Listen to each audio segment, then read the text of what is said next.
aqui é o meu Lula livre dobrado. É o Lula livre vulcano. O Spock, né? O Spock, o Jornal das Estrelas, faz assim, calma, tudo bem, como é que vai? Quero cumprimento assim. Esse é o Lula livre dobrado vulcano do Conde. É galáctico. Tá sacando como é que é? Tá galáctico, ó. Lula livre. Tem 2 L's aqui. 2 dedinhos. Aprende a fazer. Manda pro Conde. E a gente vai fazer o Lula livre dobrado. Lula livre dobrado. Tá bonitinho? Pá, começando mais uma live do Conde. Faz o Lula livre dobrado pro Conde.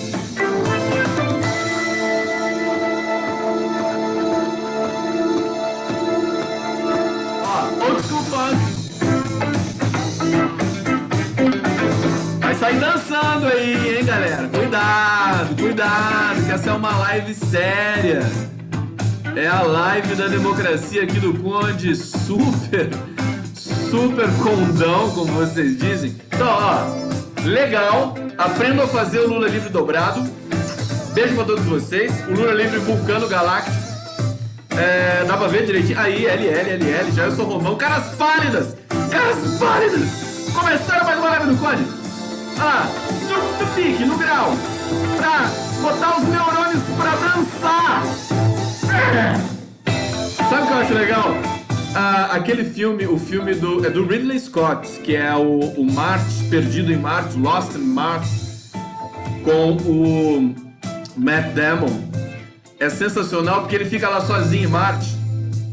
E aí, não sei, não vou dar spoiler, mas ele tem que pegar, enfim, tudo que tem lá pra ele sobreviver e tal. E tem um notebook lá da tenente, da comandante da missão. Ele vai lá pegar e só tem disco music. Ele tem que escutar disco music em Marte o ano todo que ele passou lá esperando. Acho que não, um ano não, acho que mais disso, né? 600 luas que ele tem, 600 dias marcianos que ele tem que esperar o resgate. O filme é muito legal, é muito bacana. Assistam. Ele tem que escutar disco music. Seguinte, vou falar pra vocês hoje, eu tô muito indignado, tô muito... Agência Lupa, vou fazer que nem o italiano, ma che cazzo? Quem paga? Quem banca? Quem é o dono? É o pessoal da Folha de São Paulo, né? Agência Lupa, que absurdo, eu tô estarrecido. É inacreditável. Eles foram logo na jugular do Jean Willis para produzir um factoide de interpretação barata de texto para livrar a cara do Bolsonaro. Agência Lupa. Gente, que vergonha. É uma vergonha. Essas agências de checagem brasileiras são fraudulentas.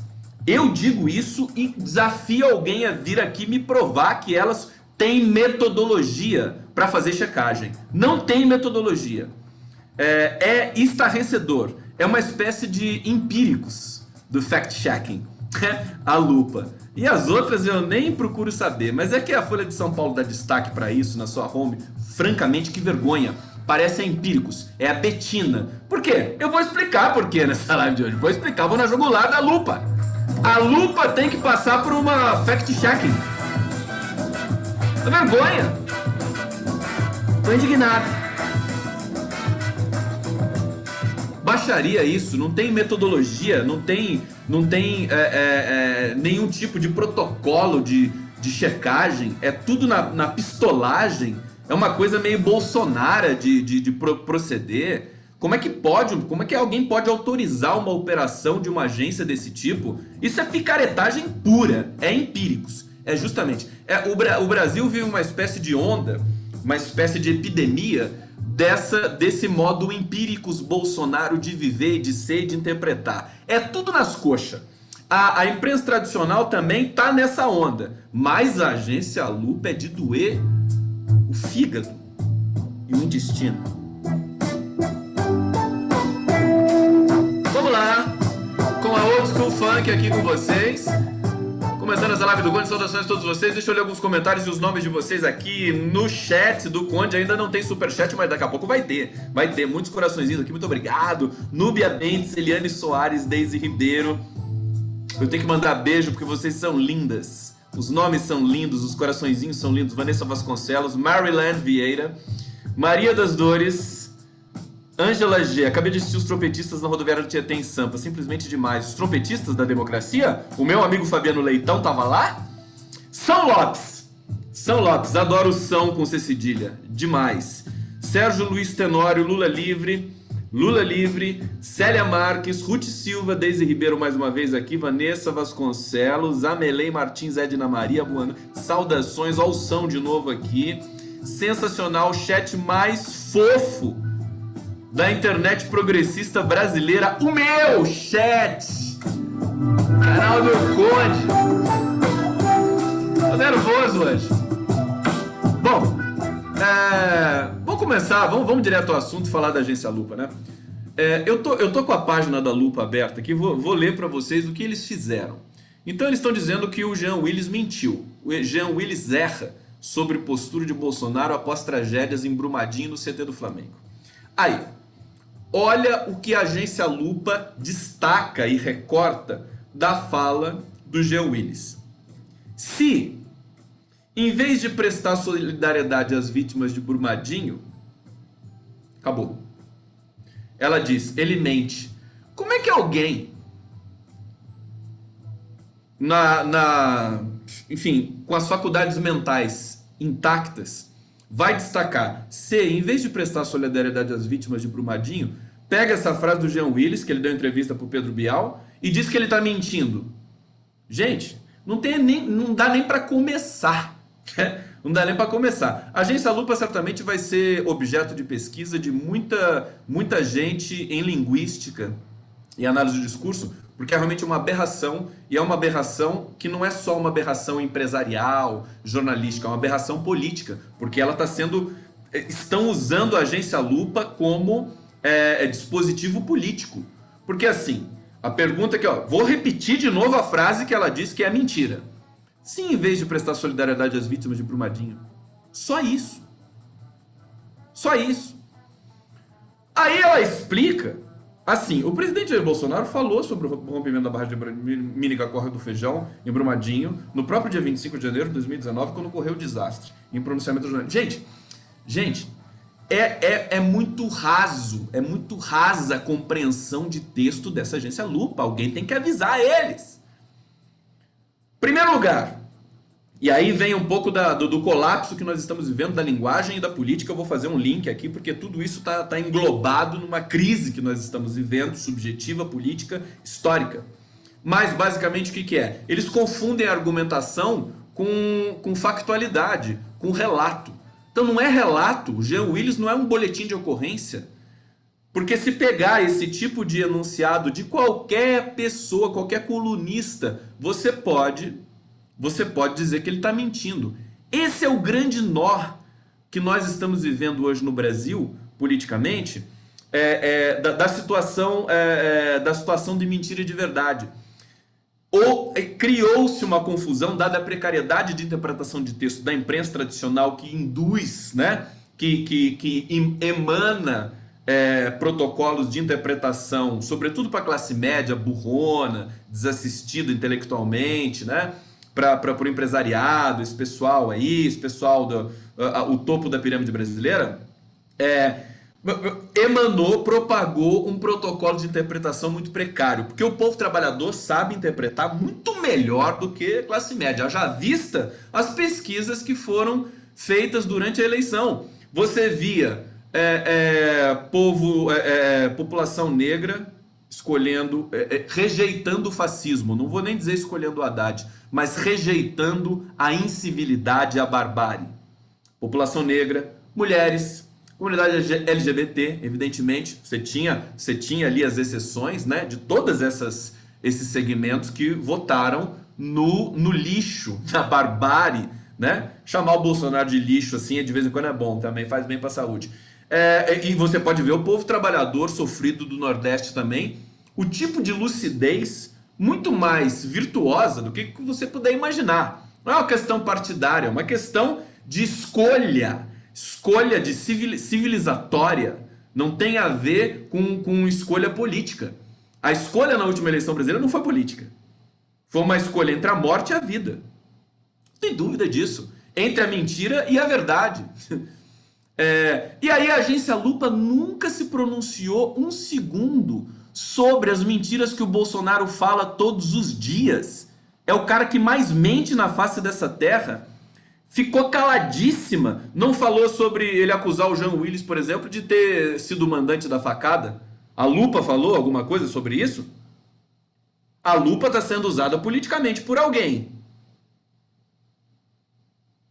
Eu quero saber. Não falou nada sobre o Bolsonaro mentir sobre o Haddad nas eleições, volume de mentiras, fake news e tudo mais. Acho que falou em algum momento do kit gay e tudo mais, mas, sabe, de maneira assim, subreptícia. Falou sobre o Bolsonaro falar de nazismo de esquerda, a agência Lupa, com destaque na primeira página da Folha de São Paulo. Eu acho uma aberração. Não tem sustentação metodológica o que eles fazem. Olha outro enunciado do Jean Willis que eles pegam para dizer que ele mente. De prestar solidariedade às mães das crianças que morreram no Flamengo, no clube do Flamengo. Na verdade, ela completa a fala do Jean Willis. Nem assim ela poderia usar dessa leviandade de dizer que o Jean Willis está errado. Ela completa, né? Se Bolsonaro, em vez de prestar solidariedade às mães das crianças que morreram no Flamengo, no clube do Flamengo, se dedica a tuitar. Aí ela põe assim, falso, tá acusando o Jean Willis de mentiroso. Então, mas o Jean Willis não tá dizendo o Bolsonaro não prestou solidariedade concretamente. Ele tá dizendo, se em vez de prestar, ele se dedica a tuitar, e aí a gente sabe, ele completou com outro tipo de argumentação ali com o Pedro Bial, que também deveria estar aqui. É importante estar isso na matéria. Aí ela diz, Bolsonaro prestou solidariedade aos familiares das crianças que morreram no incêndio no centro de treinamento do Flamengo, conhecido como Ninho do Urubu, em 8 de fevereiro de 2019. Gente, isso aqui como é que eu posso dizer? É leviandade, né? Acho que a melhor palavra que define esse protocolo da agência Lupa, sem nenhum tipo de controle. Você não tem um comentário metodológico, você não tem no site da agência Lupa uma página que explique como é que vocês funcionam, queridos. Quais são os protocolos que vocês colocam em prática para analisar o enunciado. É tudo subjetivo. É um desastre. Por quê? Porque nós estamos nessa crise que a agência Lupa está contribuindo para aprofundar muito mais, de uma confusão épica, histórica, entre argumentação e relato. Nós estamos numa crise de linguagem que é uma crise de interpretação. E isso acontece, inclusive, na minha rede social, no meu Facebook. Está acontecendo muito. Por exemplo, vou falar para vocês. Eu coloco lá assim.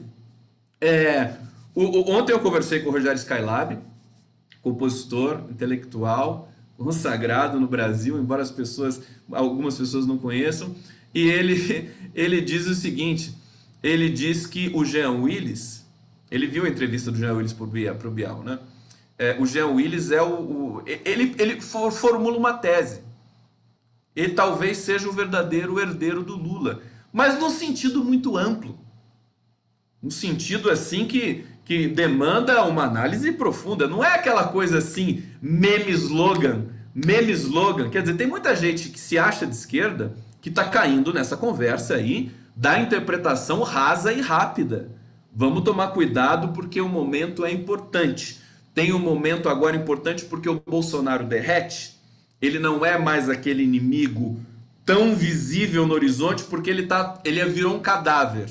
E aí existe um movimento de dispersão que nós vínhamos da esquerda, do segmento que não precisa nem ser de esquerda, quer dizer, do segmento que rechaça a barbárie e a incivilidade, né? Que rechaça o fascismo, que rechaça a mentira, que rechaça o crime, que rechaça o genocídio, né? Então, esse segmento, do qual nós aqui supostamente fazemos parte, agora que o Bolsonaro virou um cadáver político, definitivamente, porque a popularidade dele morreu, próprio governo, Paulo Guedes, idem, afundando junto, é perigoso nós nos dispersarmos e começarmos a brigar entre si por nada, por absolutamente nada. Então, voltando à questão do Jean Willis poder ser... O Jean Willis é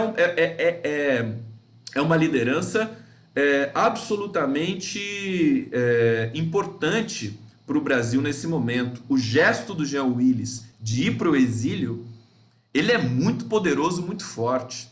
O Jean Willis tem origem humilde também. E ele fala pela comunidade LGBT.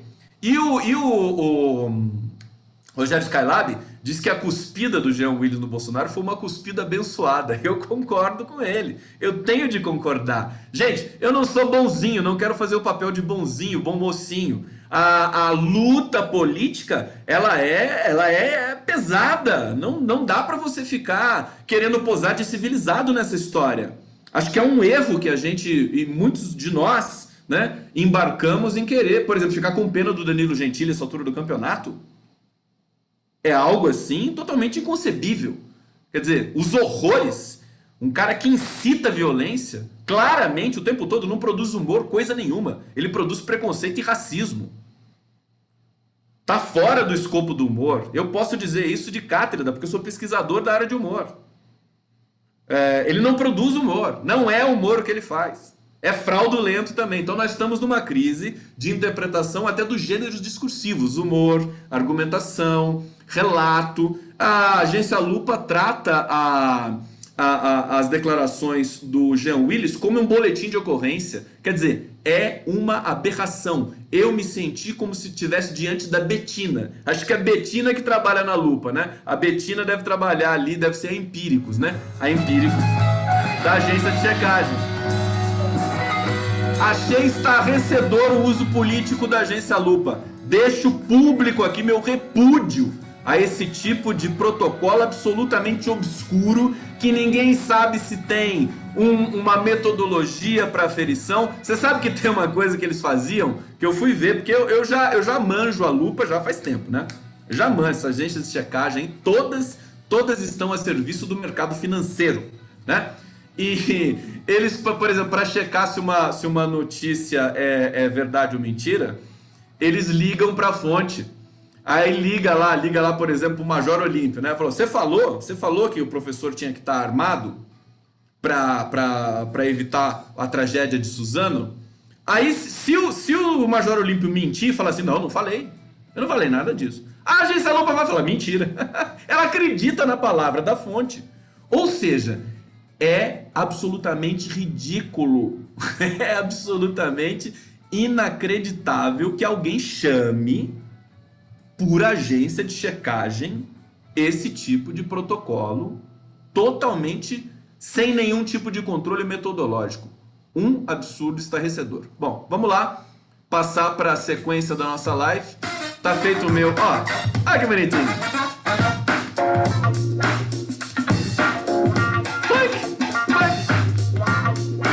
Sai, Lupa. Sai da minha vida. Coisa horrorosa você. Vamos lá aqui, Fernanda Scherer, eu tô aqui, Maria José Queiroz, Jean cuspiu por todos nós. Eu também, eu acho, eu tô naquela cuspida lá. Eu sou um dos milhões de perdigotos do Jean Willis que se esparramaram na cara daquele fascista. Não sou civilizada com bolsominions, Vera Barbosa, nem eu. Maria Anísia, o Leonardo Atucci me elogiou hoje, ele falou assim: você é eloquente. Eu tenho que tomar cuidado com a minha eloquência, porque às vezes a minha eloquência pode resvalar, né? Eu posso confundir alguma pessoa que não é bolsominion com bolsominion, mas eu acho que eu sou atento. Até porque os bolsominions desapareceram do mapa.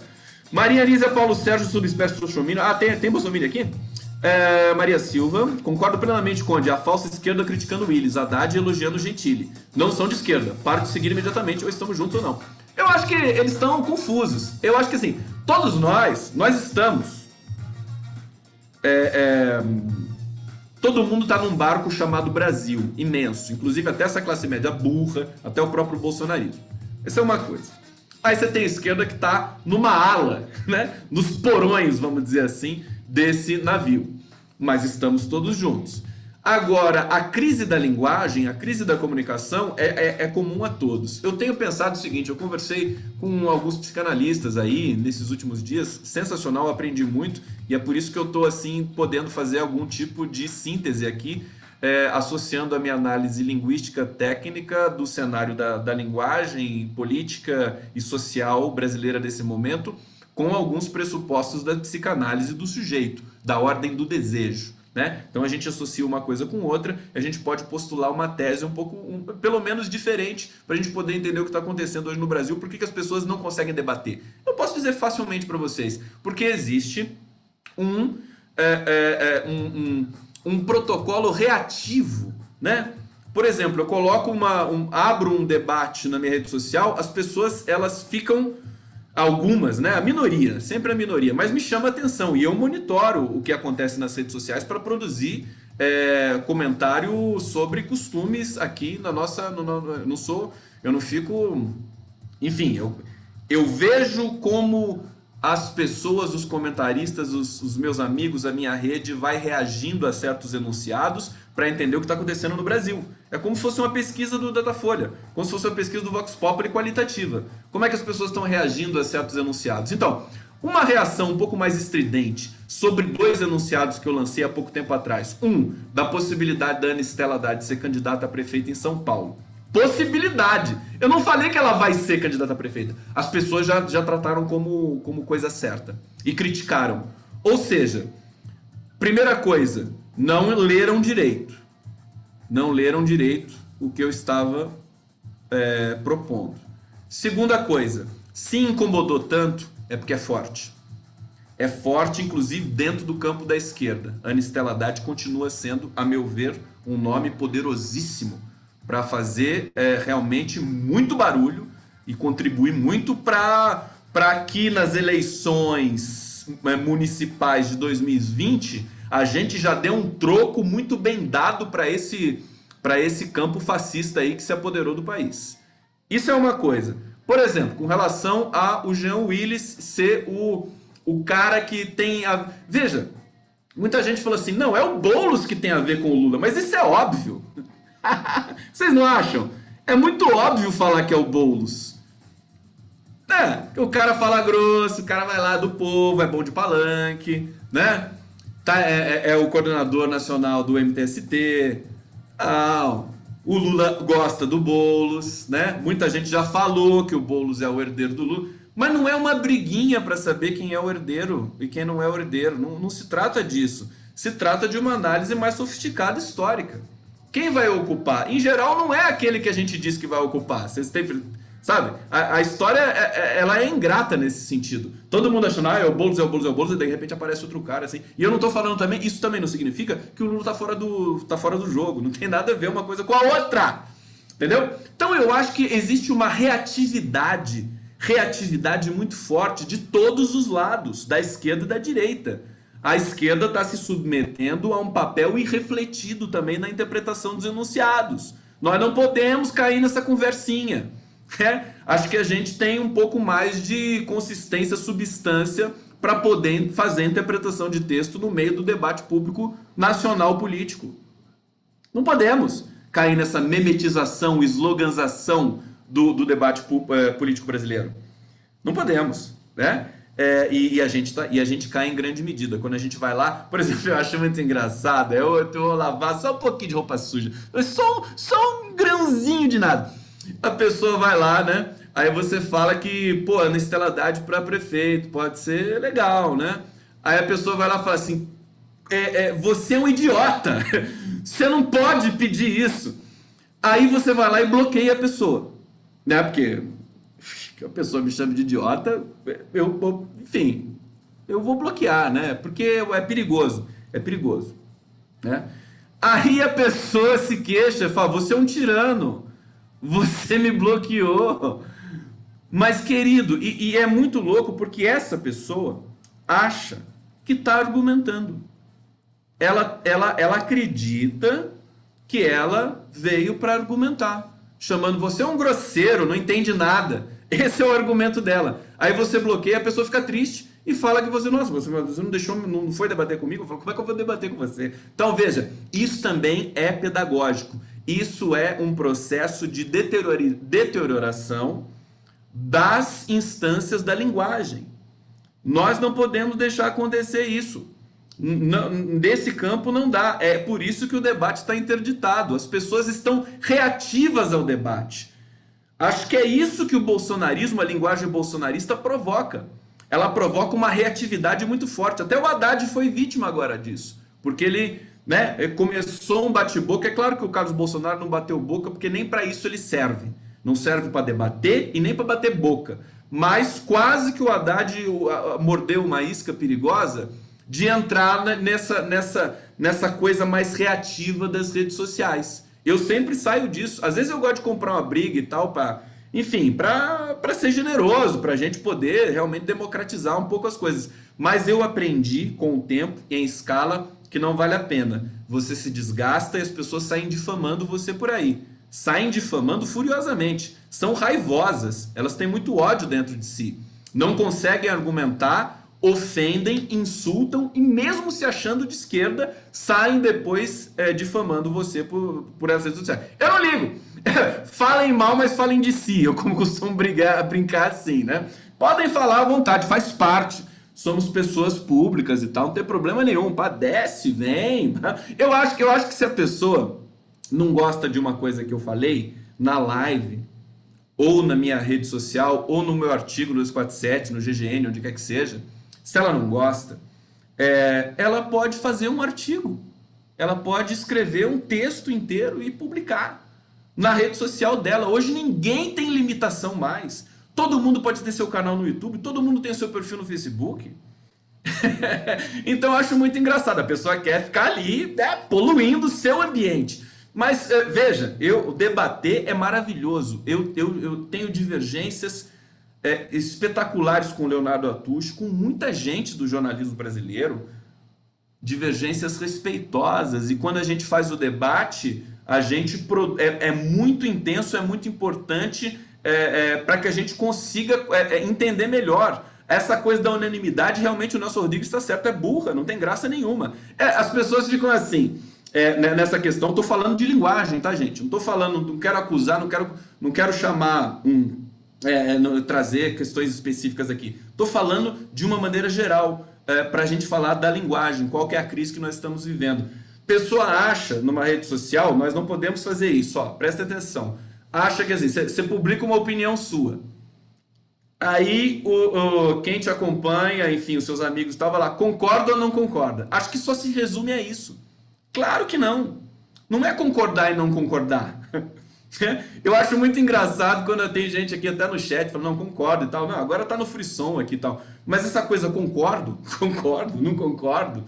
Isso é muito Bolsonaro, isso. Isso é muito Bolsonaro. Eu acho que nós queremos mais do que isso. Para produzir um país, para produzir uma sociedade melhor, mais crítica, mais inteligente. Nós não podemos ficar nessa superfície do concordo, não concordo. Acho que a gente tem que avançar, tem que produzir teses.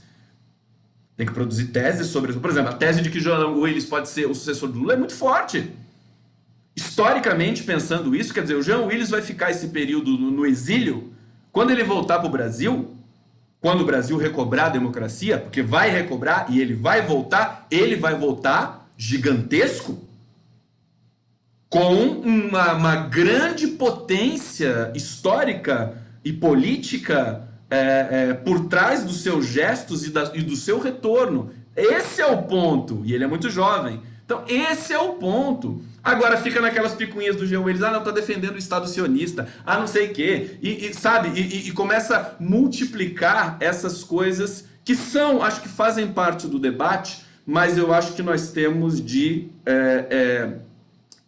tentar, pelo menos, analisar coisas objetivas. Tá falando de uma situação, por exemplo, do Jean Willis, quer dizer, o Jean Willis goza de todo o apoio do Lula. O Lula adora o Jean Willis. Quem vai negar isso? O Lula pode ficar muito feliz em saber da movimentação do Jean Willis e de uma espécie de interpretação de que ele pode vir a ser alguém que represente o que o Lula representou durante muito tempo no país. As pessoas já ficam passionalizadas demais. Não, Lula não, ninguém supera o Lula. Não é isso. Não se trata disso, né? Eu acho curioso, eu acho que isso é uma bolsonarização do próprio discurso, perigoso, e que nós temos de resistir a isso, porque senão a gente vai ser totalmente dopado pelo bolsonarismo. Chegamos na metade da live.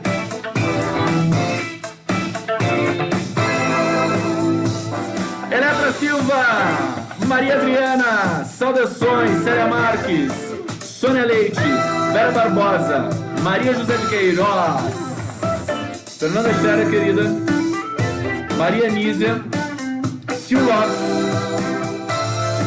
Roberto Delgado, Lula Livre Vulcano.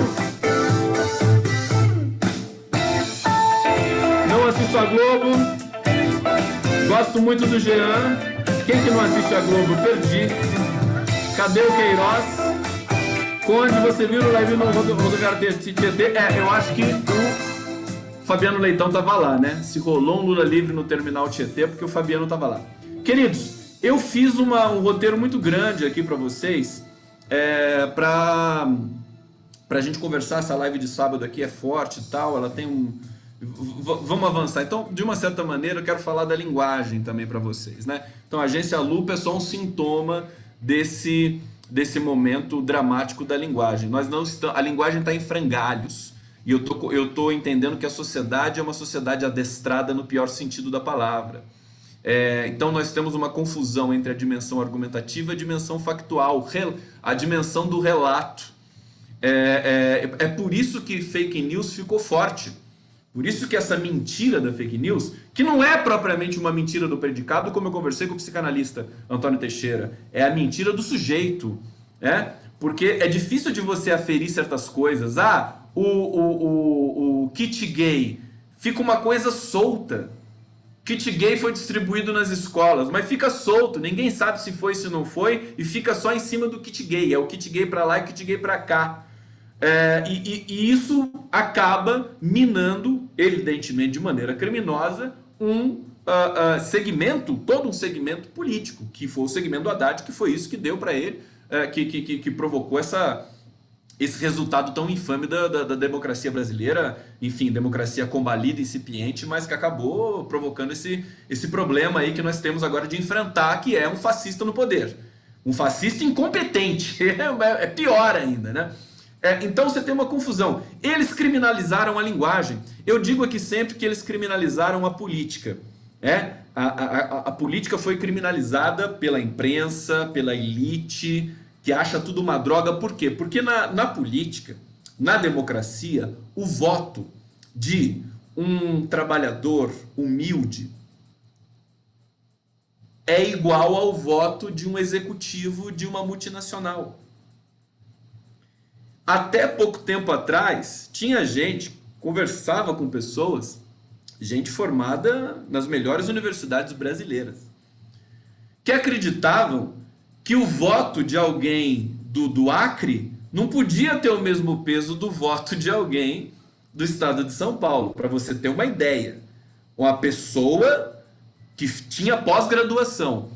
É por isso que a pós-graduação, a graduação, o diploma universitário, o doutorado, ele não significa absolutamente nada em termos de cidadania. Pelo contrário, é uma casta privilegiada que tem pouquíssima compreensão da cena política. Mas não entende nem um milésimo do que um trabalhador assalariado entende. O pessoal que, claro que a gente generaliza porque a generalização é estrutural na argumentação. A Agência Lupa daqui a pouco vai dizer, não, o Gustavo falou que todas as pessoas doutoradas não sabem interpretar a cena política. Não, eu estou dizendo que então, estou generalizando porque faz parte da linguagem argumentativa. Eu não estou fazendo um boletim de ocorrência, meu filho. Então eu posso dizer para vocês, por quê? Por que nas pesquisas do Vox Pop e do Datafolha e Ibope aparecia gente com maior escolaridade votando no Bolsonaro? Não existe uma relação direta de causa, efeito ou consequência de alguém só porque tem doutorado é uma pessoa mais inteligente do que um trabalhador assalariado que só tem o primário ou o ensino básico. Não existe isso. Em geral, do ponto de vista da cidadania, eles sempre são mais fracos. Quem tem doutorado é mais fraco, e eu estou falando isso por isso. Entendeu? Não é trivial essa situação. é um desequilíbrio, porque no Brasil o diploma universitário e de pós-graduação, ele é compreendido como uma questão de classe. Inclusive, o próprio povo brasileiro entende um pouco isso. Eu quero um diploma universitário para eu ser tratado como gente. Entendeu? E aí você vai lá e ascende aquele degrau social, que é legítimo, que você precisa, que o Lula foi o que mais produziu possibilidade para que o povo trabalhador, a massa trabalhadora brasileira, pudesse ir para a universidade, para humanizar um pouco o ensino superior brasileiro, na verdade, né? Para levar um pouco de civilização. E eu sei disso porque eu participei desse processo. Eu dei aula em algumas universidades privadas, onde os meus alunos de pedagogia, de letras e de linguística eram todos bolsistas do ProUni e do FIES.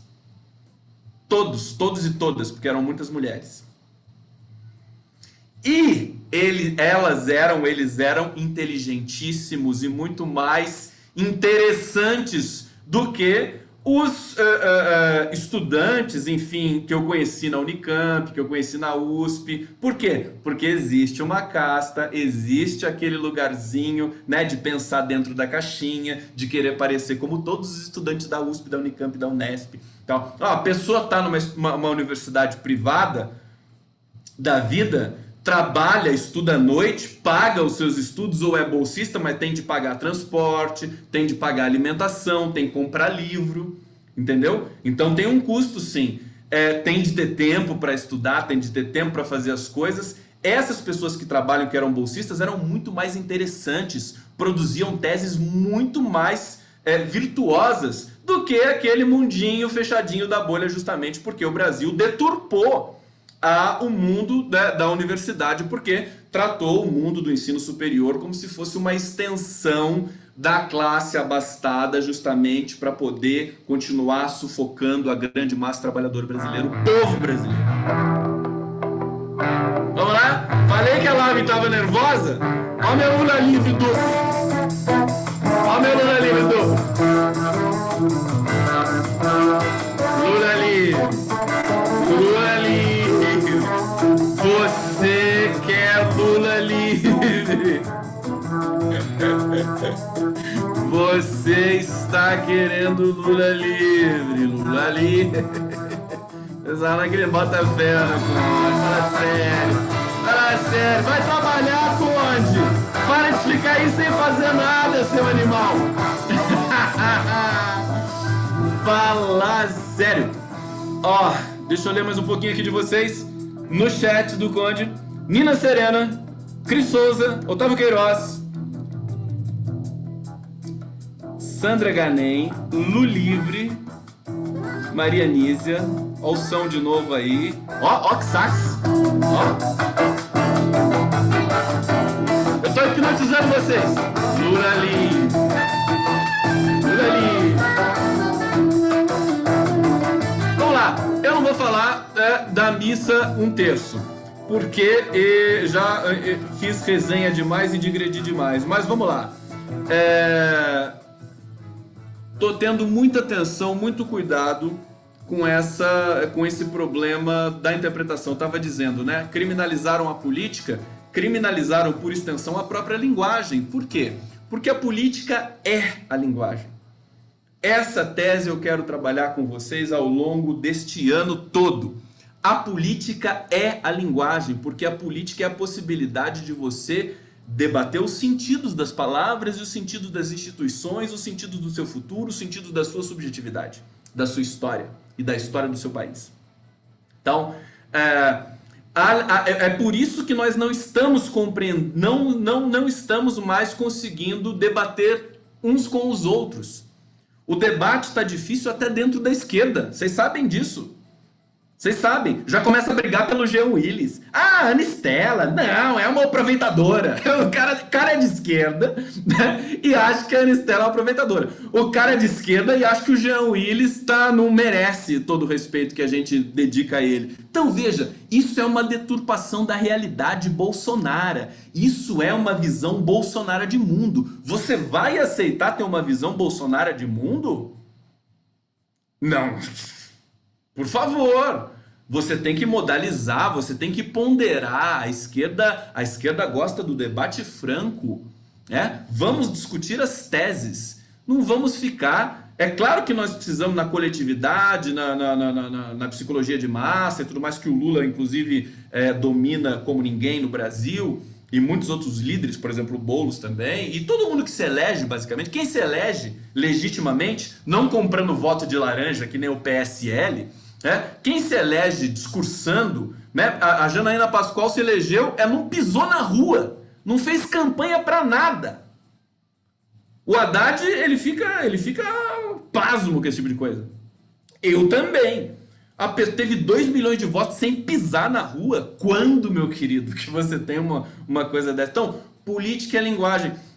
E nós perdemos esse embate. Por quê? Porque eles baixaram o nível da política e, consequentemente, baixaram o nível da linguagem. Você vê como é que a imprensa tradicional interpreta hoje o enunciado político. Precário, totalmente precarizado. Eles acreditam no que o Bolsonaro diz e publicam, sem um pingo de crítica. Deixam as críticas para os seus colunistas, mas é tudo transversal aquilo lá, o que importa não é aquilo. A voz do jornal, da Folha, da Globo e do Estadão é outro. Eu digo assim, jornalismo pastelão, Globo, Folha e Estadão. Então, não é trivial, porque a linguagem é o que nos significa enquanto sujeitos. Nós não somos... Se alguém te perguntar assim, quem você é? Você vai fazer o quê? Você vai falar, você vai usar significante, você vai usar palavra. Ou seja, você é feito de palavras. Então, nós somos feitos de linguagem. E esse dado é muito democrático, porque tanto o executivo da multinacional que ganha 100 mil por mês ou 1 milhão por mês é composto do mesmo substrato que o trabalhador humilde que ganha o salário mínimo por mês. Eles são ambos compostos de linguagem e de desejo e de história, mas sobretudo de linguagem, porque ela se desdobra nessas duas coisas, porque o desejo é organizado pela linguagem, já haja vista os textos do Jacques Lacan.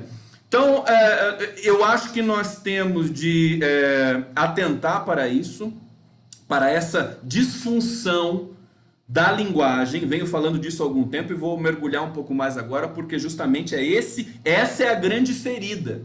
E é essa ferida que nós estamos comprando em grande medida, discutindo com nós mesmos.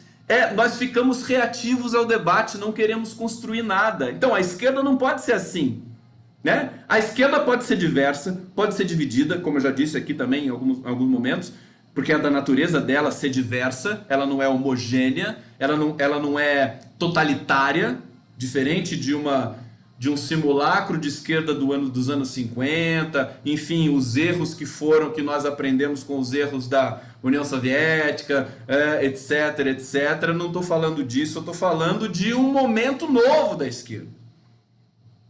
Muito mais rico, muito mais complexo. Não dá para ficar só com o pensamento lá nos anos de 1940, tá? A gente aprende com aquilo, vira a página, lê antes, depois vira e vamos para frente, querido. Nós estamos em 2019, entendeu?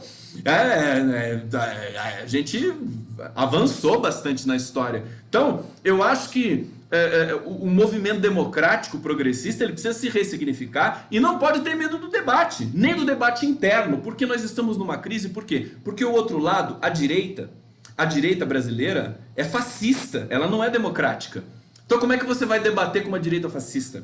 Não tem jeito. Você vai ter de fazer o quê? Você vai ter de debater internamente. Se você debater internamente, esse interno expande e a esquerda, consequentemente, cresce. E aí você tem campos para justamente, e você esmaga a direita lá no cantinho dela, que é essa direita fascista, o lugar histórico dela é ter 10% de adesão de um país como o Brasil e, se tudo der certo, ter 2, 3% só de animais fascistas pirados por aí. Porque a sociedade quer ser feliz, a sociedade quer vida, ela não quer matar todo mundo. Evidentemente, nós temos dentro de nós, e aí entra um pouco da psicanálise, a pulsão de morte, que é aquilo que o psicanalista Antônio Quiné, ou Quiné, eu chamei ele de Quiné a entrevista inteira, e um dia eu vi ele se chamando de Quiné. Mas é tão bonito falar Quiné, mas não interessa também, porque eu estou falando de outra coisa. Eu estou falando da pulsão de morte. Antônio Quiné é um dos principais psicanalistas brasileiros. Lacaniano, dramaturgo, um cara absolutamente genial. Enfim, mas isso é um pressuposto básico da psicanálise lacaniana. Então, pulsão de freudiana também. Pulsão de morte, todos nós temos dentro de si. Nós, mesmo do segmento da esquerda, e é isso que está aparecendo quando a pessoa é reativa a qualquer tipo de proposta de discussão. Ana Estela Haddad, Jean Willis. Pessoa é reativa, fala, não, sai, não quero isso, não pode mexer com Lula. Quer dizer, essa pessoa tá deixando a sua pulsão de morte falar mais alto e levar para o suicídio político. E suicídio linguístico, consequentemente. Vocês estão me acompanhando? Então, qual que é a grande sacada, né, de você poder produzir algum tipo de civilização, de sociedade? É você reprimir a pulsão de morte. Ou você canalizá-la para a arte. Você produz arte, você produz música, você produz cinema, teatro. Essa é a pulsão de morte é importante para isso. Agora, se você canalizar a pulsão de morte para a política, você vai produzir fascismo. Então nós não podemos entrar nesse jogo Bolsonaro, porque o Bolsonaro está derretendo, gente, ele está morrendo. E aí que entra, então, só para finalizar essa digressão, o Bolsonaro virou um cadáver, ele está desesperado, ele vai ruir. Já aconteceu uma consequência muito forte disso, porque quando ele estava forte e ganhou a eleição, a esquerda estava muito mais coesa no Brasil inteiro. Para tentar impedir esse desastre. Agora que ele já está fraco e já está sendo espirrado pela história, pelo mercado, pelos grupos de poder, a esquerda começa de novo a se dispersar. Vamos ter atenção, para isso é preciso liderança. Por isso que o Lula preso, político, é ainda uma ameaça à democracia, porque é preciso ter a capacidade de conciliação interna do segmento progressista para não deixar que ele se disperse diante da fragmentação da direita. Beleza?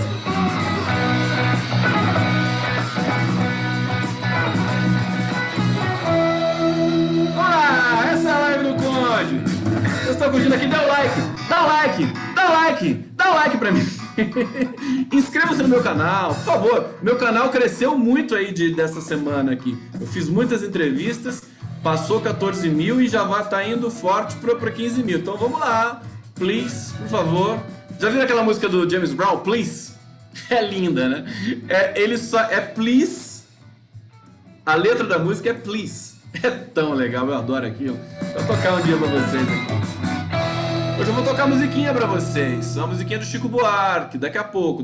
Então, falta mais um pouquinho de live, vamos lá que eu vou trazer mais algumas questões. Então, eu espero que vocês tenham entendido, curtido essa questão da linguagem, eu vou retomar aqui. Então, política é linguagem, linguagem é política. Vamos descriminalizar a política. Eu sou a favor da descriminalização da política. Eu vou apresentar um projeto lá no Congresso Nacional, né? Vou pedir pra alguém, descriminalizar a política. Descriminalizar a linguagem, porque o nível de interpretação de texto da imprensa tradicional está muito baixo. Nós não merecemos isso. Nós merecemos um corpo, né? Os jornalistas são trabalhadores, eles merecem ser respeitados e eles merecem ser estimulados a produzirem textos dignos. Textos que sejam como o da Patrícia Campos Mello, né? Que, evidentemente, o tempo todo você tem algum jornalista que consegue furar essa bolha cretina da imprensa tradicional e produzir uma matéria decente. Isso é fato. Então, tem uma espécie de fenômeno assim que é a retorção dos enunciados. Então, vamos debater. Quer debater? Debate. Não insulte. Não difame. Tem um predomínio do insulto aqui. As pessoas já querem sair insultando. Acham que tudo é uma questão de insulto. O cenário mudou. Então, antes o Bolsonaro aglutinava o segmento civilizatório em torno de um combate contra ele. Agora, ele é um cadáver. E há uma dispersão no fronte da esquerda. Então, nós temos de recosturar. Tudo é muito rápido, viu, gente? Tudo isso acontece assim, de uma semana para outra você muda o cenário rapidamente. Você tem que ter a capacidade de analisar o quadro do cenário brasileiro político e produzir imediatamente uma tese para que ela seja, para que você possa produzir uma resposta com relação ao que está acontecendo ali nessa desestruturação da linguagem política e, consequentemente, da linguagem social. Existe também outro fenômeno, né? Uma tara muito grande em patrulhar o dizer do outro. Eu rechaço sempre isso quando eu vejo na minha rede social alguém que não quer debater com você, mas simplesmente quer te impedir de falar. Ela já vai dizendo assim, você não pode falar isso, entendeu? Você não pode falar isso. Claro, se você estiver violando direitos humanos, acho que vale esse enunciado. Você não pode falar isso. Ah, tem que matar todo mundo. Você não pode falar isso. Não pode mesmo. Agora, se você está argumentando alguma coisa, a pessoa vai lá, não, você é burro, você não pode falar. Você tira isso. A pessoa te patrulha. Não quer que você diga nada. Isso é um protocolo fascista. Você não pode querer o silêncio do teu adversário ou até do seu... de alguém que está na mesma trincheira de você, histórica. Então eu jamais me intimidei com esse tipo de coisa. Sempre que alguém aparece querendo me calar, essa pessoa, eu afasto esse cálice do meu horizonte. Então, a arte da civilização é saber controlar a pulsão de morte que tem dentro da gente. Nós temos isso. Eu acho que nós temos, é muito curioso, né? Porque eu acho que o Brasil vai poder produzir uma resposta para essa estrutura tão contaminada que chegou muito forte aqui via Bolsonaro, via tucanos, via PSDB, via elite má perdedora. Nós vamos poder produzir, porque nós somos criativos, uma resposta muito forte a tudo isso. É uma coisa interessante. Nós temos pulsão de morte dentro da gente, todos nós temos, porque isso é estrutural do sujeito, e aí nós temos o quê? Dentro dessa pulsão de morte, nós temos o fascismo, nós temos o totalitarismo, o autoritarismo, tudo aqui dentro. Tudo aqui dentro. Inclusive, isso é necessário para processos de amadurecimento. Nós passamos por todos esses processos. Todos nós somos um pouco autoritários em algum momento, um pouco totalitários em outro, e temos de controlar isso. Eu tenho de controlar o meu machismo atávico endêmico, que ficou lá atrás, nos anos 90. Eu tenho de controlar porque ele ainda adormece dentro da minha cabeça. Então eu tenho de ter o próprio racismo, quer dizer, porque nós somos a sociedade racista, a sociedade mais racista do mundo. Quem diz isso não sou eu. Quem diz isso é a esposa do diplomata, a Lohan, esqueci o primeiro nome dela, uma diplomata negra que teve no Brasil, ficou, enfim, vários anos aqui, acho que se tornou consultora, e ela percebeu que ela sofreu muito racismo aqui no Brasil como nunca antes, nem na África, nem na Europa, nem em lugar do mundo. No Brasil ela sofreu realmente, na pele, literalmente, aquilo que nós entendemos por racismo. Então nós temos a humanidade é isso. A humanidade é você resistir à animalidade que vive dentro de você, porque nós somos animais racionais. Também é uma fake news isso, né? Porque o homem não é um animal racional, né? Nem de longe, né? Mas nós temos de resistir a isso. Resistir aos nossos próprios impulsos assassinos. Mas, ao mesmo tempo, nós temos esses impulsos de morte, assassinos dentro da gente, e o próprio direito sabe disso. Quando você tem essa história do Moro até, afetado por forte emoção e tudo mais, quer dizer, a grande baboseira fascista que o Sérgio Moro produz nesse país já há tanto tempo, agora traduzida para um projeto coxa de retalhos pessimamente redigido, que ele chama de projeto anticrime, que a Folha diz que é uma missão cumprida, uma meta cumprida do governo Bolsonaro também, a nossa gloriosa Folha de São Paulo. Bom, paciência, né? Paciência. Mas o detalhe é que dentro de nós também tem coisas boas. Esse é o ponto. Até dentro dos bolsonaristas tem coisas boas. Por incrível que possa parecer. Por incrível que possa parecer. Porque, a bem da verdade, somos todos humanos. Um reprime melhor a animalidade atávica e o outro não sabe reprimir, quer liberar a animalidade atávica e sair matando todo mundo fazendo sinal de arminha. Eu quero fazer o meu Lula livre duplo também, para não confundir aquele Lula livre assim, porque ele parece uma arma apontada para o céu também. Então eu prefiro fazer o meu Lula livre vulcano duplo, tá? É bom que a gente tenha essa percepção semiótica também, que eu estou preocupado com isso. Então, Lula livre é lindo, tá? Mas se você fizer assim, é uma coisa perigosa. Então, o meu Lula livre é vulcano, e é duplo, e ele faz aqui a nossa... Não é só um L, são dois L's, tudo bem? É difícil de fazer? Faz comigo, faz comigo. Lula livre... Então... e aí existe coisa boa também no coração das pessoas. Nós precisamos fazer sair essa coisa boa que tem nas pessoas. Para você ter uma ideia, hoje eu estava vendo a Janaína Pascoal. A Janaína Pascoal está dizendo assim, ela está exigindo a prisão, a saída do governo do ministro do Turismo, Marcelo Antônio, porque esse ministro do PSL está sendo acusado de tentativa de assassinato. Olha o nível que nós chegamos. Da deputada Ale Dias ou Ale Silva. Deixa eu ver aqui porque eu esqueci o nominho dela. Peraí. Onde é que tá? Ale Silva. Marcelo Álvaro Antônio. Ela está acusando esse cidadão, que é ministro do Turismo, de ter ameaçado, de ter feito uma ameaça de morte contra ela. Ato contínuo, a Janaína Pascoal disse que o Bolsonaro tem de exonerar, nem sei se no meio dessa live ele já não exonerou o Marcelo Ângelo Antônio. Mas veja, uma sementinha de humanidade que restou dentro daquele coração petrificado, daquele cérebro também danificado da Janaína Pascoal. Sobrou alguma coisa ali. Tem alguma coisa ali. Dentro também do Reinaldo Azevedo, também sobrou alguma coisinha. Tem uma sementinha ali de alguma coisa boa humana. E eu não duvido que, em pouco tempo, a Janaína Pascoal peça desculpa pro PT e para Dilma Rousseff. Mesma coisa o Reinaldo Azevedo. Porque do jeito que as coisas estão indo no Brasil, do jeito que o bolsonarismo se assanhou para o apodrecimento generalizado de toda e qualquer possibilidade de humanidade, essas pessoas podem ter, assim, algum insight de humanidade em algum momento ainda para a gente assistir e celebrar. Não é? Vamos lá? Essa é a live do Conde. Nada está perdido. Nada. Bom, vamos lá. Eu vou tocar música para vocês agora. Se ajeitem na poltrona.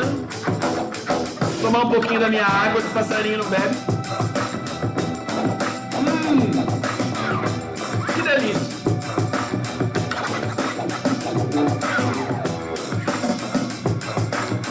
Vamos lá. Ninguém sai. Não solta a mão de ninguém, solta a mão de ninguém. Ninguém solta a mão de ninguém. Vamos lá com o Conde, que eu preparei uma musiquinha bonitinha pra vocês hoje. É o Tanto Mar do Chico Buarque.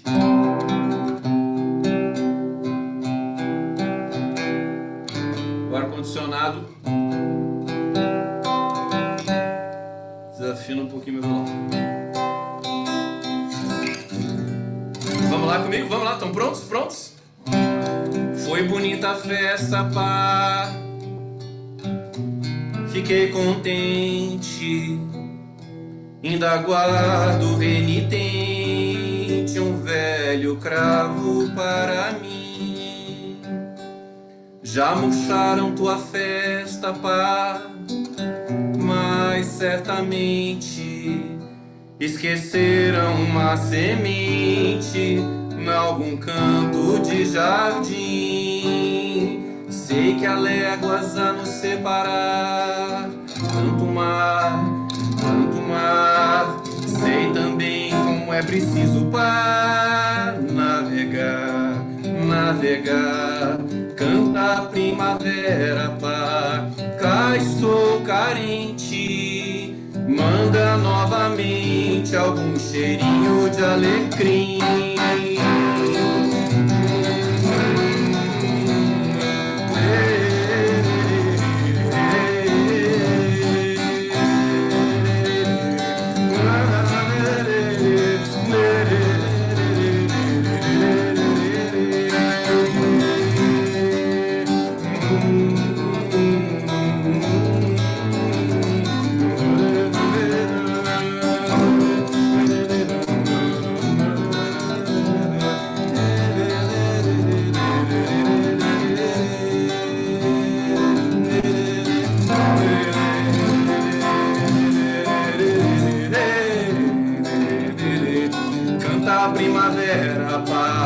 mas tô carente.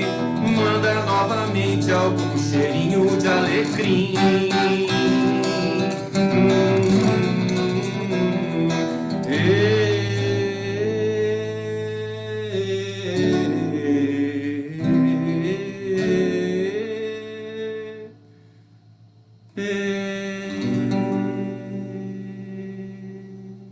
É isso. Tanto Amado Chico Buarque, linda canção com as menções, citações a Portugal. E assim eu vou me despedindo de vocês. Um beijo muito grande para todos vocês e até a próxima live do Conde. Muito obrigado pela presença, muito obrigado pelo prestígio, pelos comentários, e a gente se encontra o mais breve possível. Valeu, gente. Esqueça o Lula livre vulcano. É isso.